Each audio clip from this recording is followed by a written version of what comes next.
সিনিয়রদের কষ্টের কথা যখন শুনি তখন আমরা হতাশ হয়ে যাই। শিক্ষক হওয়ার স্বপ্ন কিন্তু এখন আর কোনো ছাত্ররা দেখে না। একটা সময় ভাবতাম যে নবীনরা শিক্ষকতায় আসেন একেবারে নিরুপায় হয়ে, যখন কোনো উপায় থাকে না।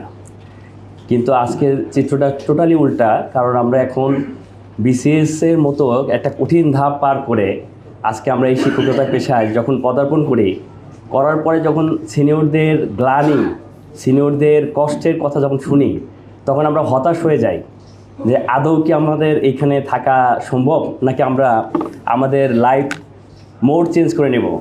ইতিমধ্যে আমাদের সাথে অনেকেই জয়েন করে বাইরে চলে গেছেন অথবা অন্য চাকরিতে চলে গেছেন।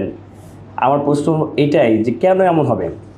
আমাদের যদি দেশের পরিবর্তন করতে হয়, আমাদের শিক্ষা ব্যবস্থার পরিবর্তন করতে হবে। শিক্ষা ব্যবস্থার পরিবর্তন করার মূল হাতিয়ার হচ্ছে শিক্ষক। আর শিক্ষকদের মধ্যে সবচেয়ে বেশি উদ্যমী এবং শক্তি আছে হচ্ছে আমাদের নবীন শিক্ষকদের।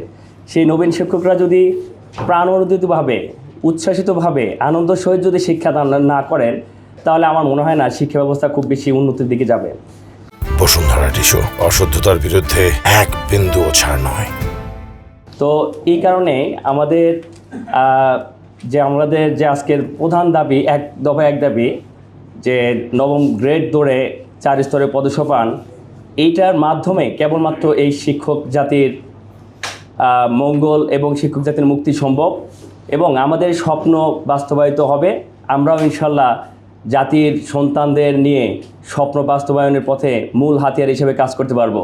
এখন আমরা যদি নিজেরাই হতাশাগ্রস্ত হই, আমরা ছাত্রছাত্রীদের কিভাবে তাদেরকে স্বপ্ন দেখাবো, তাদেরকে আলোকিত দেখাবো? আজকে শিক্ষক মানে প্রহসনের বিষয়বস্তু হয়ে দাঁড়িয়েছে। শিক্ষক হওয়ার স্বপ্ন কিন্তু এখন আর কোনো ছাত্ররা দেখে না। এইম ইন লাইফের মধ্যে কিন্তু এখন আর শিক্ষক হওয়ার দেখে না, কারণ তারা যখন দেখে আমার বাবা শিক্ষক, সারা জীবন হতাশা গ্লানি নিয়ে কাটিয়েছেন, যখন দেখেন আমার চাচা শিক্ষক, সারা জীবন সহকারী শিক্ষক হয়ে অবসরে গিয়েছেন, তখন আমার মনে হয় না কোনো সন্তানই স্বপ্ন দেখবে ভবিষ্যতে শিক্ষক হয়ে দেশ গড়ার কারিগর হিসাবে নিজেকে নিয়োজিত থাকবেন। এই কারণে আসুন আমরা সবাই মিলে একত্রতা প্রকাশ করি, শিক্ষকদের যথাযথ মূল্যায়ন করি এবং শিক্ষকদের মাধ্যমে দেশ আমরা উন্নতর দিকে আমরা উন্নত শিখরে নিয়ে যাই। আমি এত বেশি কথা বলবো না, কারণ আমাদের সিনিয়র শিক্ষকরা আছেন, বিষয়বস্তু তুলে ধরবেন। আমার একটাই দাবি থাকবে যে অবশ্যই আমাদেরকে ধরে রাখার ব্যবস্থা করুন, না হলে আমাদের এখনও বয়স আছে, আমরা ভিন্নমুখী হওয়ার চেষ্টা করব। আর এইটাকে আপনারা হতাশার মধ্যে যদি আমাদের রাখেন, তাহলে আমরা কখনোই আপনাদেরকে ভালো কিছু উপহার দিতে পারবো না।